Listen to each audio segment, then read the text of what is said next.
What is going on, buddy? Hello! It is Pixel Partners here, and welcome back to Professor Layton vs. Phoenix Wright. When we left off, the truth is starting to be revealed. All of this talk of magic and how it works and the fact that magic doesn't exist, but it also at the same time kind of exists because of the shades and everything.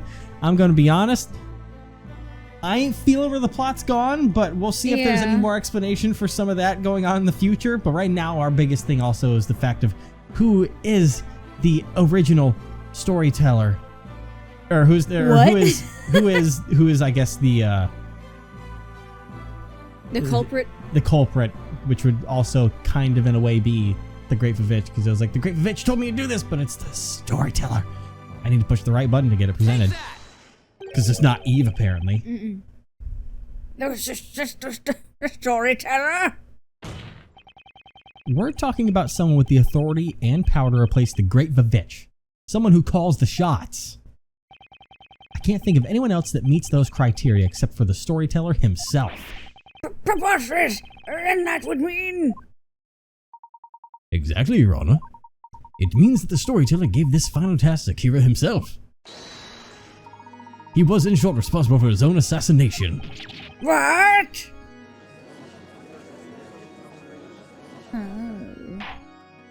Order in the court! But for what purpose? Why would he plan his own assassination? That I cannot say, Your Honor.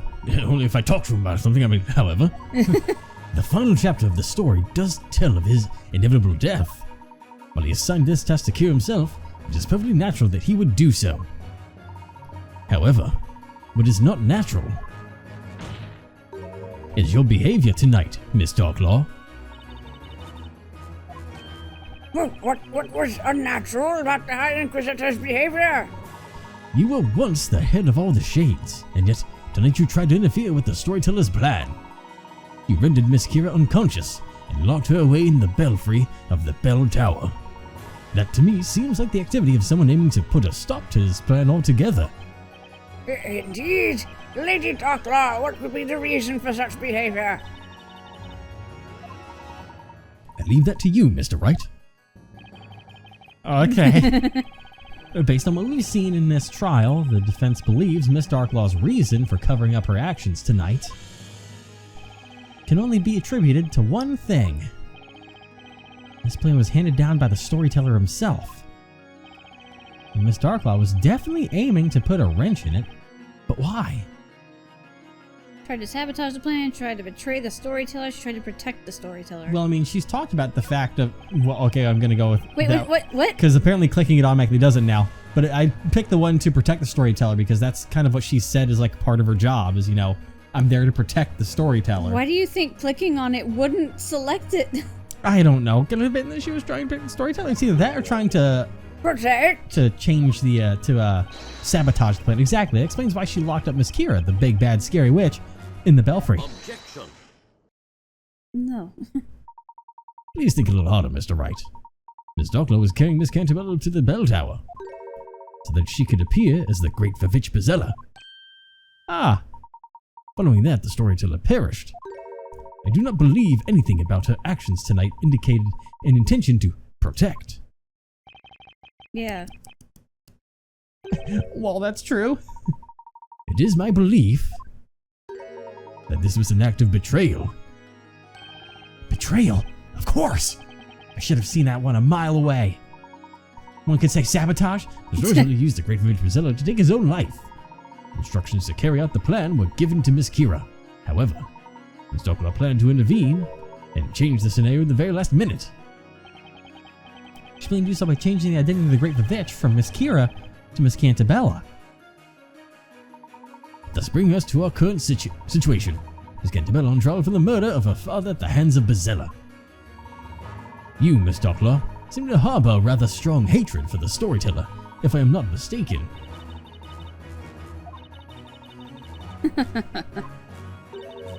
A hatred, you say?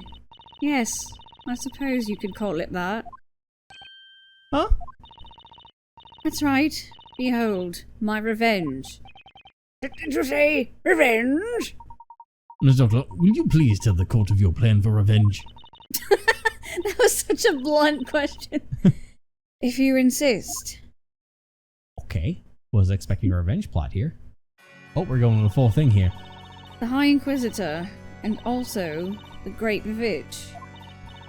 Long have I donned those two masks. One is Labyrinthia's protector, the other is Harbinger of Destruction. In other words, I was merely meant to serve him. And yet, he sought to selfishly pen the ending of the story under his own terms. He did not care enough about me, or any of the townspeople, to allow us the dignity of deciding our own fate. Indeed, what we witnessed tonight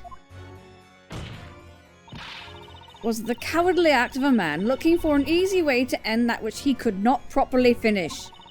He cared for no one but himself, hence this sudden sham of an ending. And for that, I will never forgive him. What do you mean by sham of an ending? The Great Vivitch Bazella is to summon a dragon of fire and end the life of the creator. She will then be put on trial and judged, thus heralding a period of peace and prosperity for all of Labyrinthia. Such is the ending written for this town and its people. And also you. 'Tis not an ending I oppose in principle. Who would not wish a happy ending for their own people? However, the problem lies in Bazella's identity. Bazella's identity? As you know, he assigned the role of the Great Vivitch to this girl beside me. Oh, but you're saying that was a falsehood, is that correct? I knew Bazella's true identity. 'Tis not something I could ever forget. That is why I went to the bell tower, and it is why I took the accused there. I did it to ensure the true witch foretold in the story was given the judgment she was due. A true witch? You don't mean... Yes, I speak of none other than Espella Cantabella. Well, we're back to square one. Fuck. Objection! No! Miss Darklaw, there's a glaring contradiction in your statement. And what would that be? It's supposedly common knowledge that Bazella is capable of using all magic. However, that is far from the truth. Magic does not actually exist in this town. It was all one giant illusion created by the Shades. Therefore, the Great Vivitch Bazella cannot exist either. What a bold statement. I don't exist. Is that what I mean? You fool. Yes? Defender, Yes. you really don't have a clue, do you? Huh? But wait just a minute now. Is the defender not correct? Does magic exist? What the fuck is the rules of this universe? If magic does not exist, then it goes without saying that witches do not exist either. And that would include the Great Vivitch, would it not? That's right. They've been lying to us this whole time. Dastards! Bazella isn't real. Objection! Oh god. Mr. Wright? There is a fundamental mistake in your argument. But What do you mean? I have but one simple question. What exactly is Bazella? Huh? Well, she's supposed to be the head of all witches. Allow me to reword the question. The Great Vivitch Bazella is the root of all disaster within Labyrinthia. Knowing that, what specific disaster might she have been the root of? That would be, I just thought of something. We've been hearing Bazella's name left and right since we got here, but not once has the real Bazella shown up in person. Indeed, Miss Faye. Bazella herself has been virtually absent from the story thus far. But Inquisitor, did she not claim the life of the storyteller tonight? It would appear so, Your Honor. However, there is just one more thing. Consider this. Which particular story is every citizen of Labyrinthia most familiar with?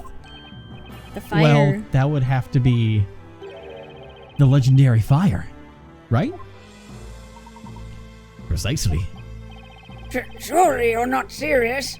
As the name implies, that is but a mere legend. No one knows for certain if it occurred. So they say, but the reality is, there's still traces of that terrible fire within the town today. The professor's right. We've even seen some of it up close and personal. Hey, yeah. The Great Archive. Yep. You are indeed correct, Inquisitor. Littered throughout the town are burnt remnants of a fire most fierce. However, no one can say for certain what transpired back then. You see, not a soul saw what actually happened. Let me see if I have this straight. There's an entire town full of people and no one saw what happened? Correct. Except for one particular person. What? There's one person who saw everything.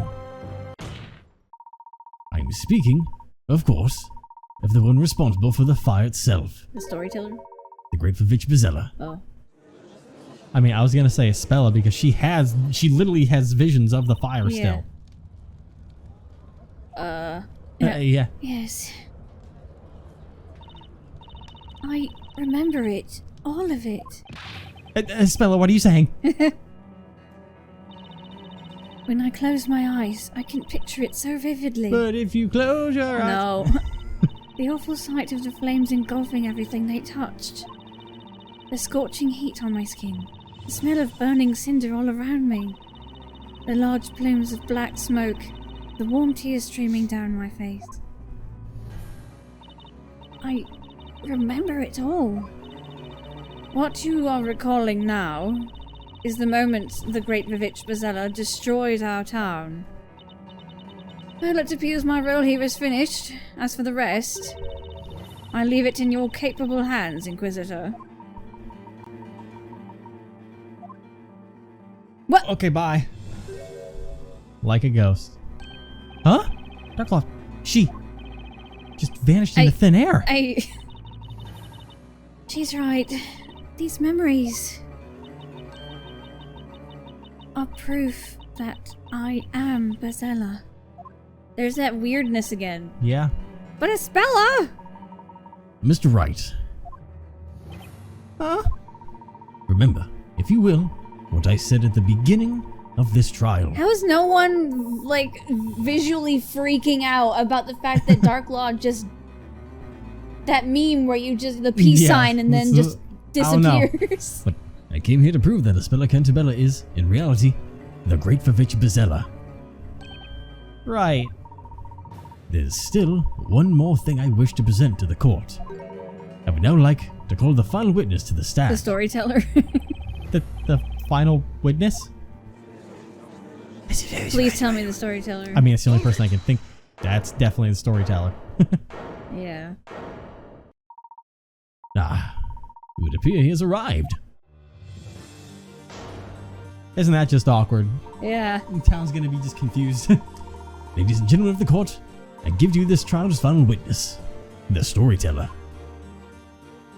They're like, what? And just like that, he appeared. The man who died not hours before. And the victim of this very trial, the storyteller himself. The professor sure chose one heck of a final witness. Yeah. Morning is drawing closer and closer. How this trial will end is anyone's guess. No one is sleeping. Oh my goodness. To be continued immediately after a save. It's gonna be like, you want to save? It's gonna be like, okay. Literally okay. Okay again. Yep, 2 okays in a row. Am I okay? Hell no. All right. And now, we move on to the epilogue. The first story. That's a contradiction.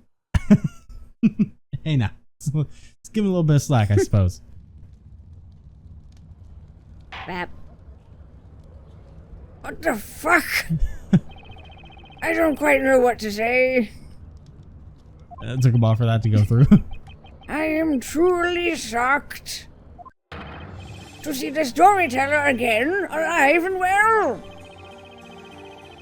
This was unexpected by me too, as I did not plan to appear before you all again.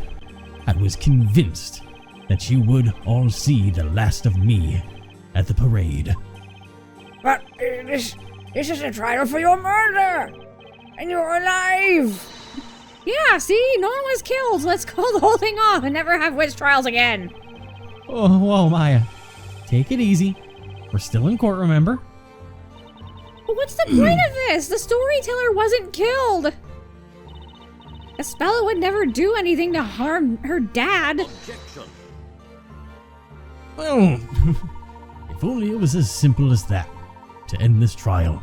However, it is not, Miss Fay. But, Professor! Search your memory and you will know the reason why. The crime Miss Cantabella is accused of is not just murder. The purpose of the Witches' Court is to sentence the witches for what they are. Isn't that right, Mr. Storyteller? I fully intend to expose the true identity of Bazilla. And this would not be possible without you, Mr. Storyteller, on the witness stand. I see. And so you assumed the role of an inquisitor just to lure me here? Be that as it may, the Inquisition still maintains that Spella Cantabella is the great Vivage Bazella. Spella Cantabella is the great Vivage Bazella. Dad. It's been a long time, Spella. 4 years, in fact. Jeez. You must have experienced many hardships living among the townsfolk. This daughter of mine never fits in with the others, no matter how hard she tries. No, it wasn't quite like that. There were people who supported me. Aunt Patty was very kind, and the customers who came to our bakery were nice to me. I'm happy to hear that. I wanted to watch over you ever since you left for the town. But in the end, I failed to do so. I had no idea of what was happening to you. I am very sorry, Spella. Oh, Dad, you don't need to apologize to me for anything. It's me that owes you an apology. I was trying to hurt you. It was all my fault, not yours. There's no reason for you to blame yourself. Dad, I'm happy we got to talk. Spella. You were so busy writing everyone's stories that we stopped talking to each other. Before, it was different. You used to have time for me. Please forgive me. Why did it have to come to this? Mr. Storyteller, it's time to put everything in order now. Oh, the townsfolk and your daughter deserve to know the truth. The truth about yourself and the story. Yes, I suppose it's time I told you the truth. Your Honor. Yes, Mr. Storyteller? Let us begin. In this trial I shall be judged. Understood? That's interesting. He called the judge Your Honor. Yeah. Which is something, only people of the real world have been calling him. The people in this world have been calling him Milord. Because that's, what they call the judge here in this world is Milord. Yeah, I don't pay that much attention, unfortunately. Well, my brain just, with things like that, my brain just kind of goes, no. And I was like, huh. Is my real world theory correct? Maybe. He built this place all for a spell. Witness shall testify. People of Labyrinthia who have gathered in this court, I will now tell you the true story. Many of you will certainly find it hard to believe and difficult to accept. Nevertheless, I ask you to please lend me an ear and listen with open minds. Spella, my dear daughter, I ask you to do the same too. What the fuck's that mean? What? All right. Okay. Water up for this one. I was gonna say, yeah, that's a hell of a voice you chose. I mean, it's kind of similar to his. You know, he's got that kind of gravelly oldness to it, so. Whoa! He broke it. Although you know me as the Storyteller, I have one more identity.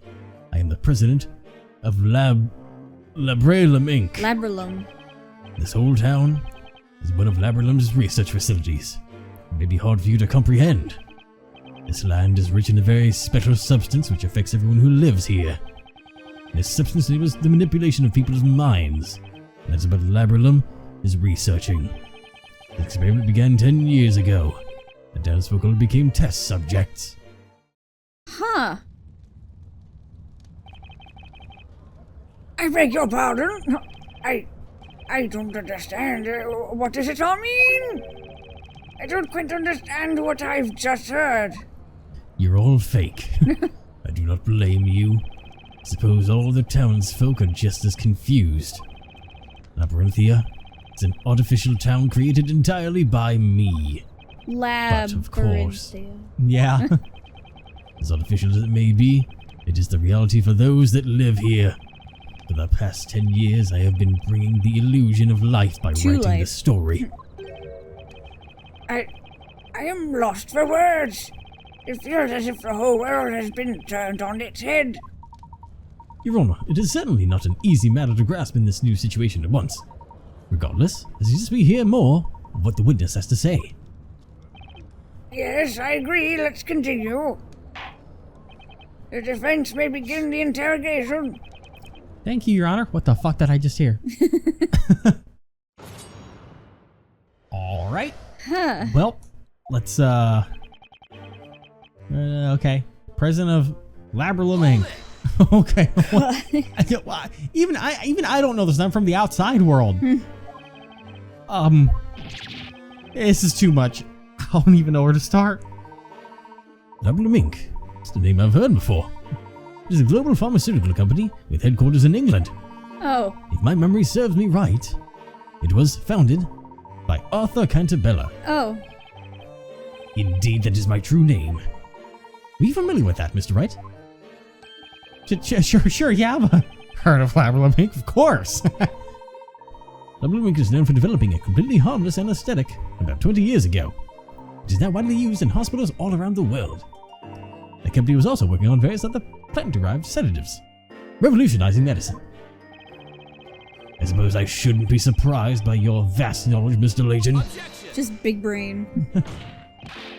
That's irrelevant. That fact is just based on the real world we're from, not Labyrinthia. The real world, Mr. Wright? Then what would you call the world we are in now? Do you think this is a fantasy? No, that's not quite what I meant. Mr. Wright, I do not mean to be so rude as to presume I know what thoughts are running through your head. However, Labyrinthia is certainly not a place within a book or in the past.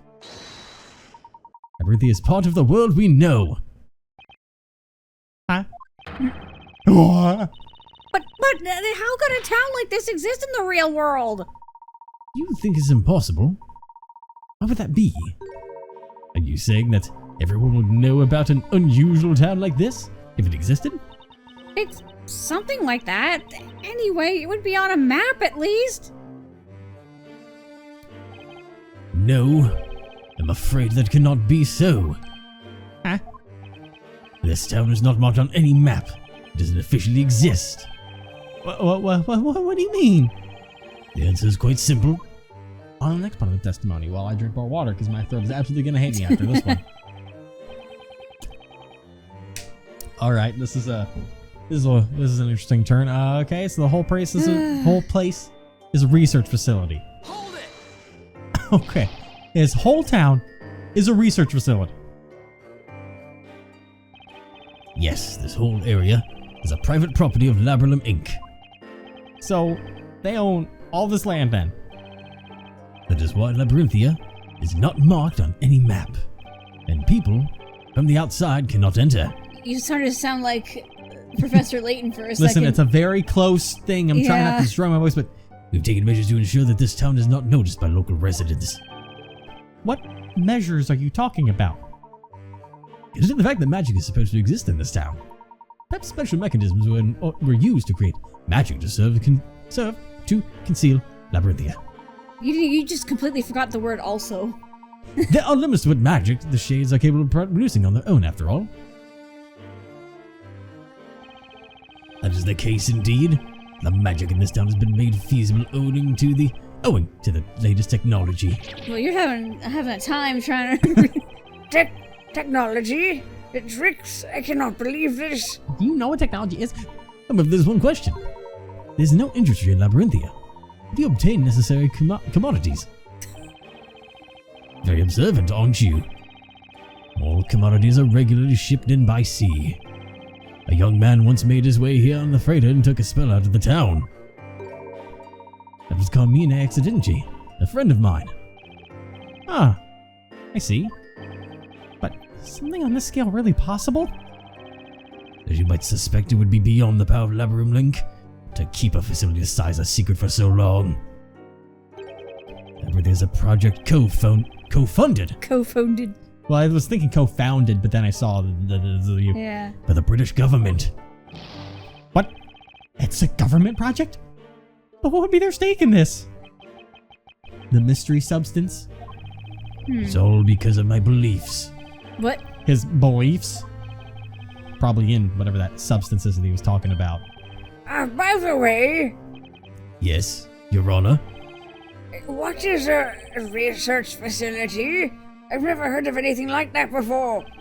Ah, yes, that was careless of me. Naturally, you wouldn't know what it means. How should I explain? This old town is my creation. That's what it's about. In other words, it's all your story. That makes it all clear.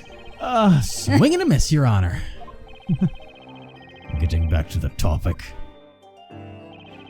There's an important reason why we have chosen to build such a facility here. This land is rich in a very special substance that protects everyone who lives here. I assume that this is a substance that obviously probably affects people's memory. And so this Are these entire people town... that were like kidnapped or volunteers or... This definitely doesn't seem to be willing. No. Which adds a lot more things to this whole issue. But let's talk about the special substance. Like, is this legal? Nope. A special substance? What does it actually do? This area has been isolated since ancient times, developing its own unique culture. The underground rooms on the verge of this town. Found writings there presumably left by the natives of this land. So that was real. A bill that's supposed to be there was missing. So you've seen the runes? I suspected that you would find them. And perhaps you have also noticed that everyone who lives here has a very particular condition. A peculiar condition, you say? I can't just sit here quietly like a patient old man when you're saying such things. Just what kind of condition is it? You have every right to know. This condition makes people fall unconscious upon the sound of a certain metal being struck. Metal? What kind of metal? Pure silver. And so there is not a single object made of silver in Labyrinthia. What about those chains behind you? No, but now that I think of it, that's true. I'm having fun. Just imagine what a disaster a fancy dinner would be if everyone fainted when they used silver cutlery. Oh my god. This condition is an integral part of magic. How so? All inhabitants of Eldritch Woods carry small silver bells. I see now. Oh yeah. The shades ring the bells when they need to create the illusion of magic. Every present falls unconscious, and the shades set to their work. Oh, look at where the shade's hand was. But did we all see the picture? So that's the secret of the time-stealing magic Darklaw told us about. What, did you all just envision the picture at once? Now that they mention it. Yeah, I remember that.